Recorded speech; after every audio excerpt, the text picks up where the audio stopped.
What is up, everybody? What is up, everybody? My name is JeffLightsyJr. here with the Black Boss channel and Victory Formation. Thank you guys for tuning in.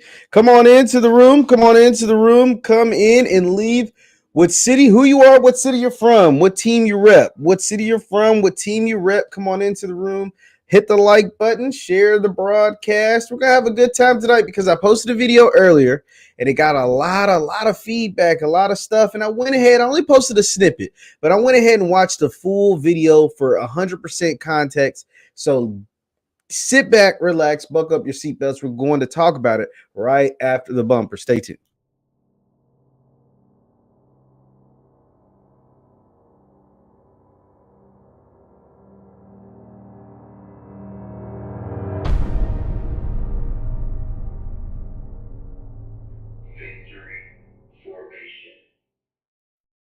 What is up, everybody? What is up, everybody? My name is JeffLightsYJr. here with the Black Boss channel and Victory Formation. Thank you guys for coming on in, because today we're going to be talking about on a late night. Shout out to y'all for staying up late with me. We're almost at 9 o'clock on the East Coast, but I'll give you a chance. We're going to try something out. I got this call-in number. This call-in number is 727-73-731-8723. If you want to call in and give your opinion, because we're going to be dissecting tradition. What did I call this? I even forgot what I was calling it.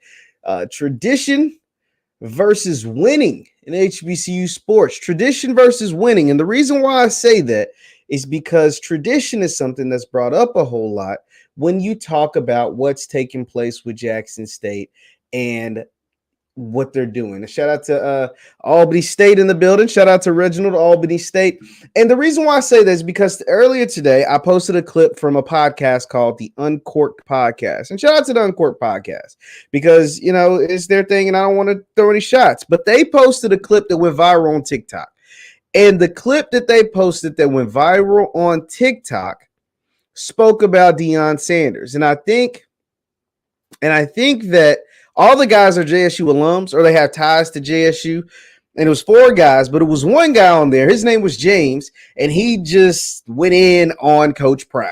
He ain't a fan of Coach Prime. He ain't really crazy about what's going on.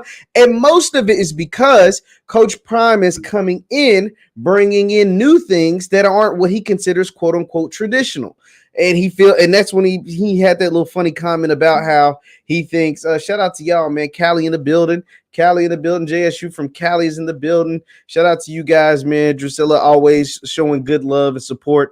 But his thing was that Coach Prime's bringing in all these new players and turned over the roster and doing all this stuff that isn't traditional to the JSU that he went to.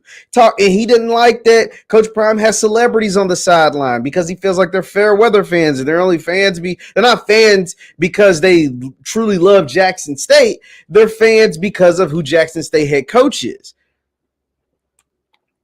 And he doesn't like all of that because he feels like, you know, when Prime leaves, all of that stuff is going to leave with him. What he failed to mention is, though, whenever Deion Sanders could be at Jackson State another 30 years. Like, we don't know. Like, and that's the thing. Because Deion Sanders is such a high profile coach, and because he's doing things that no one else has ever done, everybody's expecting him to leave in somewhat soon. They all expect him to leave in short manner, very, very soon. And so none of us really knows when he's going to leave, if he's going to leave. And so the problem is that the James guy over on UNCORK'D was saying, hey, man, when he leaves, all of that stuff is going to leave too.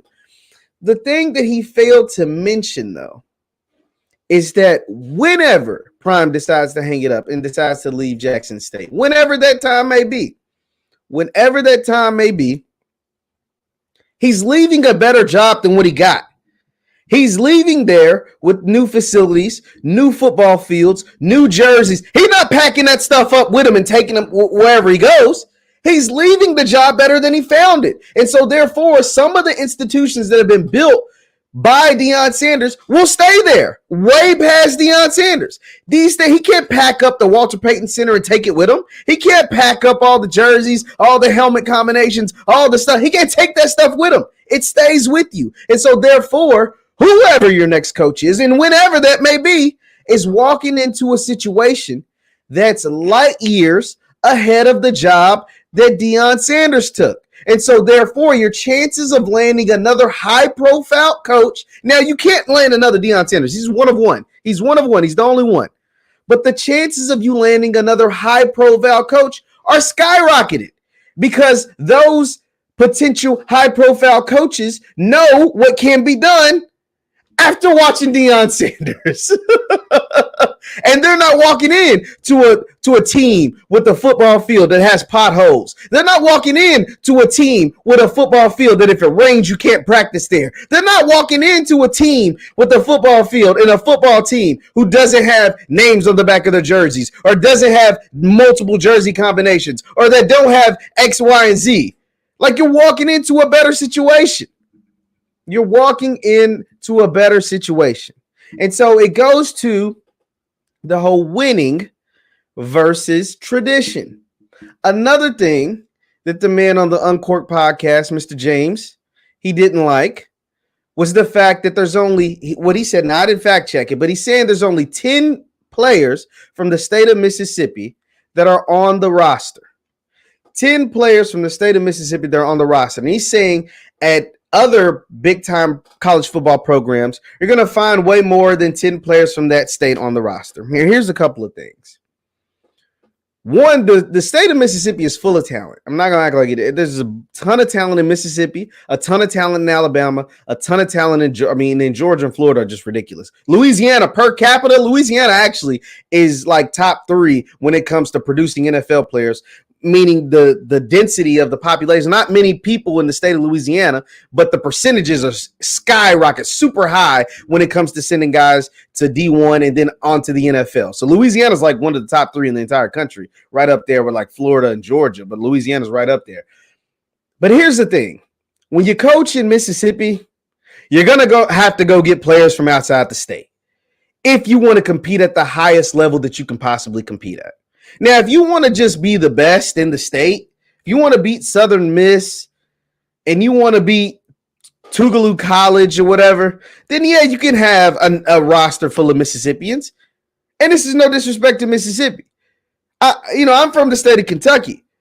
If University of Kentucky and the University of Louisville, if they want to be able to compete in the SEC and the ACC, they got to recruit outside the state. They got to get players from Florida. They got to get players from Georgia. They got to get players. Now they're getting Louisville, getting a bunch of players from California. I think that NIL got something to do with that. But you got to get players from everywhere that aren't like super rich, prominent football states. You got to go outside the state to recruit. And so in Prime's case, the best players available just happen to not be from Mississippi. They happen to not be from the state of Mississippi. And so therefore, you have to be able to capitalize and do things that aren't being done. Shout out to you guys for in the building. You can call in 727-731-8723, 727-731-8723. And so what I'm saying is, how do you, as you guys, you're the audience, you're the HBCU alums, you're the guys and gals that support JSU. How do you feel? And the biggest thing when it came to the young man on the UNCORK'D Podcast, Mr. James, is that he didn't like also his final shebang was that Deion Sanders is an outsider. He said Coach Prime is an outsider. He doesn't get us. He doesn't get the core, the base of Mississippi. He doesn't get what we like, what we love, what we want to do. And so therefore, he doesn't get us. And I don't like him because of that. And to that I say, man, clearly whatever your tradition was from 2013 to 2019, it wasn't getting the job done. It just wasn't. In the last 10, you hadn't won a SWAC East title in a decade. You hadn't won a SWAC title since 2007? You hadn't won a SWAC title since 2007. The guy on the Uncork'd show sounded uncorked, couldn't believe he was saying that. And the thing is, he did it for 20 minutes. I thought at some point he was going to let up, right? I thought at some point he was going to give in because his buddies, and that's the thing. That's why I had to go watch the full thing, because the guys from UNCORK'D actually commented on my video that I did earlier.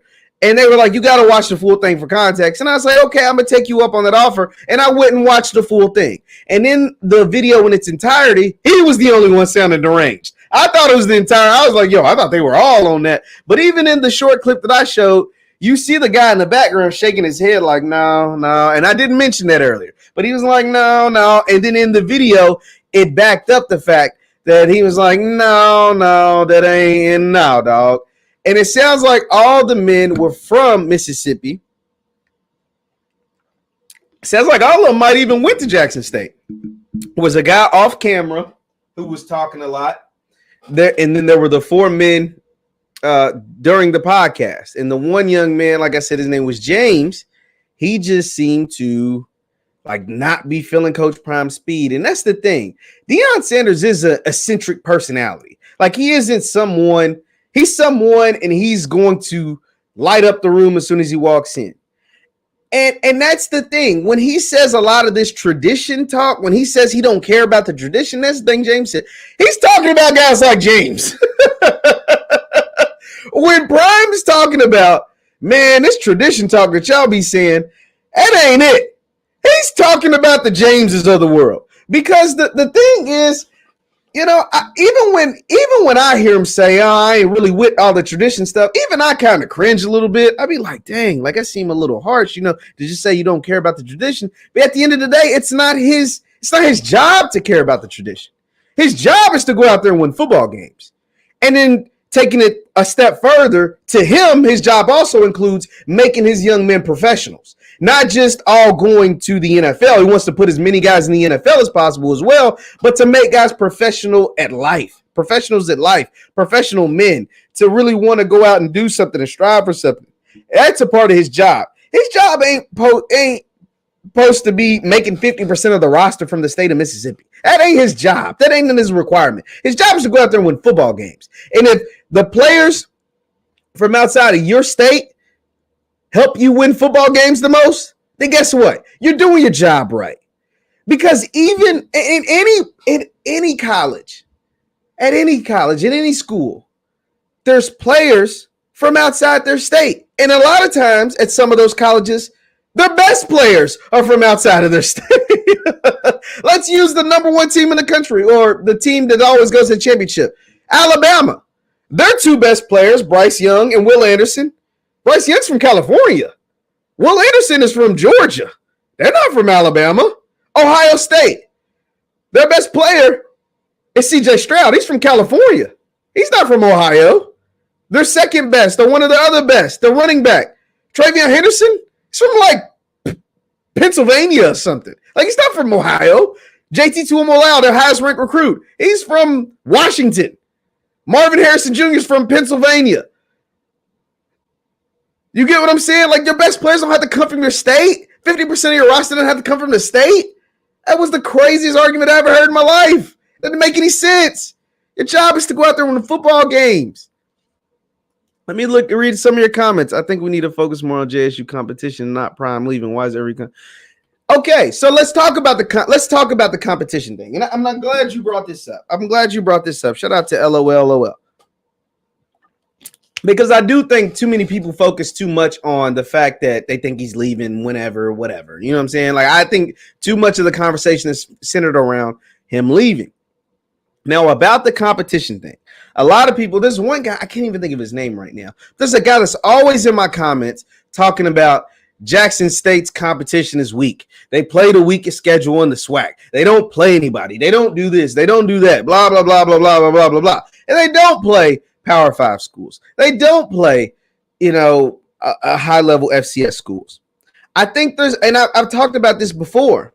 I think there's a few reasons why that they haven't up until this point in Coach Prime's tenure at JSU. Well, we know why they don't play Power 5 schools. He feels like they're at a disadvantage in the trenches. He feels like, and which is true, they are at a disadvantage in the trenches. They're at a disadvantage in as far as scholarship numbers, and he feels like he don't want to take his team to go get beat up on. They're not at the level of Ohio State right now. They're not at the level in Alabama right now. They're not. They're not. They would go out there, even this JSU team, as good as they are, they'd go out there and play Alabama and get beat by 3 touchdowns or 4 touchdowns. They get beat by 3 or 4 touchdowns by Ohio State. It's just that plain and simple. So, when it comes to the competition piece, and this is just my opinion. I haven't spoken to anybody at Jackson State. This is simply just my opinion, okay? Opinion. I think Coach Prime wants to build up his program for a few years. Yes, for a few years. You got to think, the man was hired September of 2019, right? September 2019? Or was it September 2020? Well, regardless, it's been like 2.5 years. And so some of these programs that people are suggesting he go play, the North Dakota States of the world, they've been established. They've been winning FCS national championships over the last decade. They are an established group. They have established pipelines of recruiting. They haven't had the same coach over the last decade, but the same formula has been there.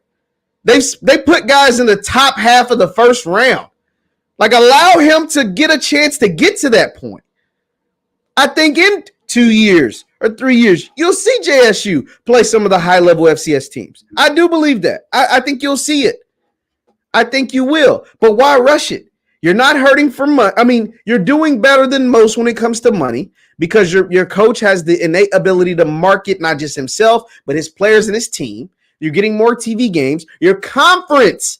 I think people are underestimating the fact that the conference is now under good leadership. And so, therefore, the conference as a whole has more sponsorship dollars and advertising dollars and marketers and endorsements than it's ever had in recent history. So that matters. Getting your conference making some money matters. January 2019. Thank you, Veronica. January 2019. And so, therefore, with your conference making more money, that means your schools will make more money. And with your schools making more money, that means your football programs will have more money. And with that football programs having more money, you'll see better facilities, which lead to better uniforms, which also lead to better performances on the field, which also leads to better players. And so allow for some of that matriculation to take place. Because right now, JSU can afford not to take a $500,000 money game, $450,000 money game, $550,000 money game. They can afford to not do that. And that'll save them some injuries. That'll save them the embarrassment. That'll help keep their team morale. All of those things. Quite literally all of those things. And so I don't mind that. But the whole tradition versus winning, because the tradition that JSU had, because these guys were JSU alums, the tradition that they had was losing. It was recent. Let me say recent, because I don't want to offend anybody we're talking about the golden days. But recently, it was losing. From 13 to when Prime got here, it was losing. That's why you had to go out and hire Deion Sanders. Now, where Jackson State, when it comes to Jackson State gets all the benefit of having a Coach Prime, but they wouldn't be able to get that benefit if they didn't give him the job. Where Ashley Robinson and the Jackson State administration deserve a ton of credit is the fact that they were the ones that fell on the sword and hired an unproven Deion Sanders. He was unproven. Anybody could have guessed that he'd be able to get advertising dollars and recruit. Anybody could have guessed that. But they took the chance of hiring a former player who had only been an offensive coordinator at the high school level to come in and be their Division I head coach. They took that chance, and at the time, it was a chance. You don't know how it's going to work out. I mean, you have an idea. You have an idea, but you don't know. How could you know? How could you know? Yes. Okay. Hired in September 20. That's why I thought it was two years just the other day. So 2 years, September 2020. So yeah, September of 2020. But it's what I'm saying. JSU took the chance. Oh, it looks like we got somebody. Oh, we got some calls. So hold on 1 second. Let me get this going. Oh, got some people in the room. Let me because we got to talk about it, folks. We got to talk about it. Let me do that. Boom. All right, 1 second. Hello, are you there? Maya, LOL. LOL. How's it going? Hey, what's going on? How you doing? We're good. So we're on here talking about tradition versus winning. How do you feel about the conversation tonight? What's your thoughts? I think tradition is out the door. This is 2022. Tradition is out the door. We're about winning. We're about getting the players that we need to get us where we need to be. And I think tradition, we love our moms and dads and all the other stuff that they did back in college. But at the end of the day, it is about winning. And what kind of irks me right now is the fact that time has brought JSU to the forefront. And everybody wants to get on this bandwagon. And it's okay. But at the end of the day, I don't like the fact that you guys are constantly talking about him leaving.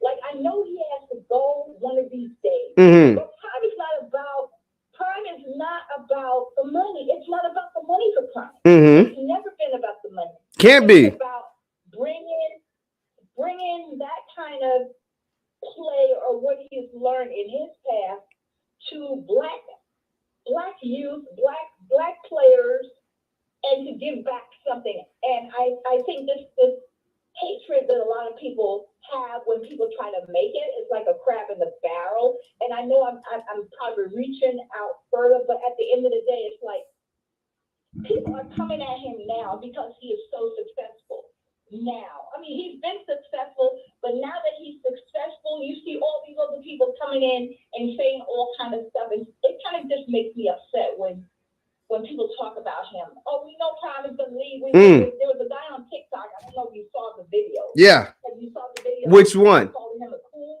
Oh, yeah. No. So that's what we're talking about. That it was on that UNCORK'D podcast where they said the coon stuff. And so let me make sure everybody can hear you.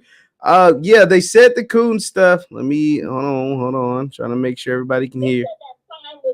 Prime was he's a coon. And when he leaves, he's going to leave, and everything is just going to be dismantled. I mean, it's ridiculous. Like you said, I heard when you said he can't take everything with him. He doesn't want to take anything with him. He wants to contribute to the state of Mississippi, JSU, and he wants to contribute to those boys. Absolutely. Well, thank you for the call. Appreciate you calling in. The thing is, you're absolutely right. When let me make sure. The thing about Deion Sanders is, like you said, he can't take everything with it. Could you guys hear it? Make sure you guys can hear it. I was trying to make sure you guys can hear, but she was absolutely right. A lot of people talk about when he's going to leave because he is so dynamic, because he's so awesome at what he does, because of the great things that he's been able to do in just a short amount of time. But all at the same time, the tradition stuff, like, I just want to know what tradition, like, the only thing that the guy James was able to say was that he wants more Mississippians on the roster and that he doesn't like the fact that Prime openly talks about not caring about tradition. And I can understand that to somewhat, right? Because like I said, even when I first heard Prime say, it's not necessarily an actual action that he doesn't like. Like, it wasn't an actual action that he didn't like at all. I don't know, man. This is going to be interesting to see how Deion Sanders is going to continue to be vilified, because in some ways, part of it is going to be because he's about to do damage on a lot of these SWAC teams. I mean, he did damage to FAMU 59-3. He did damage to Grambling, beat them by 42 points. There's about to be more damage done with Valley this weekend, because Valley is going to get kind of ugly kind of quick. I mean, we're just being honest. If they don't come mess around like they did against Grambling, it could get ugly really quick. This team is beating teams by 37 points per game. 37 points per game on average. They're scoring almost 50 points per game while only giving up 10 points per game. So I think with the Valley stuff, I think one, I'm going to say Valley. I think they finally got the right quarterback. And, no offense to Coach Dancy, but I felt like Jamar Jones should have been playing all year long. I think they finally got the quarterback.